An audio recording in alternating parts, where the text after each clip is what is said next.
I almost bought a house, but instead, I bought a red.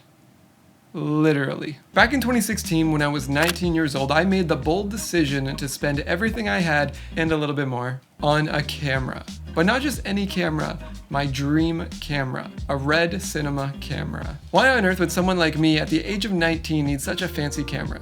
Well, I was hoping you would ask. As you can tell by the title of this video, it was not my first choice. I had a plan to buy a house. I was in college and a bunch of my friends were renting rooms so that they could attend the college. My plan was to convince my friends to leave their houses and come live with me. It'd be like the Team 10 house. England is my city. But nothing like the Team 10 house, you know? If this plan would have worked out, my life would probably be very different right now. I might not have met my wife Clara. Yeah, I married him because he has a red. I probably wouldn't have applied for the position of Maddie's editor. I hired him because he had a red. And I probably wouldn't be making videos right now. I probably would have stuck with school, becoming a successful programmer, making millions of dollars, investing to the stock market, the housing market, but then Corona would come around, wiping out everything I have, the economy, and my feelings. But then I would go back to working a minimum wage job, fighting for hours, but I know I... Long story short, your boy was too young to buy a house.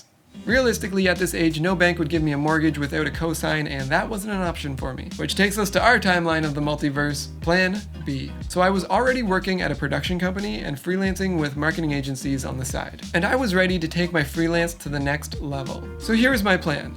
Big camera equals big money. Okay, that wasn't quite my plan. I was fresh off the Vine boat, I saved a lot of my money, and I was ready to start my filmmaking career. And then I talked to this guy. What's up? He said to me, why would you buy a house? You could buy a red, rent it out, and get paid to shoot with it. No 19-year-old needs a house. You need a career. Buy red, further your career, make more money, then buy a house. And well, he definitely wasn't wrong. And that's what I did. I bought this red Scarlet W and it took over 6 months to arrive. Piece by piece, it slowly arrived in the mail. At one point, I had all the pieces except the lens mount. At that time, I actually rented a lens mount just so I could do a couple shoots. My plan was flawless, except for one little thing, just a little bump in the road. None of my previous or current clients were interested in paying red production rates. Cause you know, it ain't cheap. If you're gonna show up on set with a red, you better be charging more than the guy with the DSLR. So the next step was to find the jobs that did.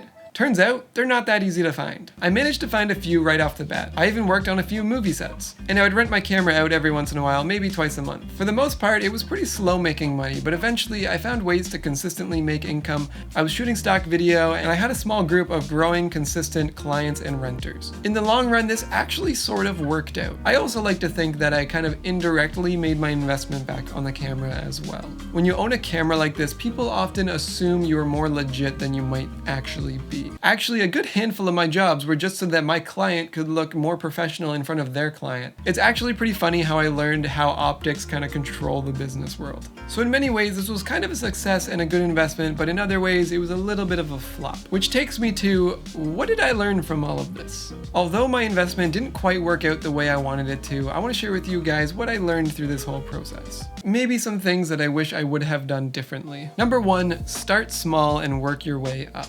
You need to start with the small jobs and work your way up. Especially with the big clients, you need to start at the bottom and work your way into those big shoots. And that's when it makes a lot more sense to invest into a camera like a red. But on the flip side, no risk equals no reward. Like I said, my investment wasn't quite a flop, but it wasn't quite the success that I thought it might be. And at the end of the day, I have a pretty dope camera. I can go and shoot some beautiful footage of whatever I want and I don't have to pay a dime. But I know that zero risk will equal zero success. And number three, you guys know how much I like a challenge, and this camera has definitely challenged me as a filmmaker. There is so much more you need to know. I learned so much about color spaces and data compression and dynamic range, and how much I love raw video. And also how much I hate lugging this thing around sometimes, but often it's worth it. All this to say, sometimes there is no right way of doing things. We live life making sequences of decisions, hoping for the best outcome. And in my case, I like to think that I made the right decision. That being said, I hope you guys go out there and make the best sequence of decisions you can.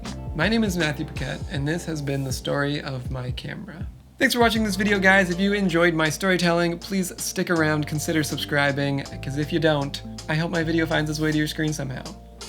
Cool. Thanks, bye.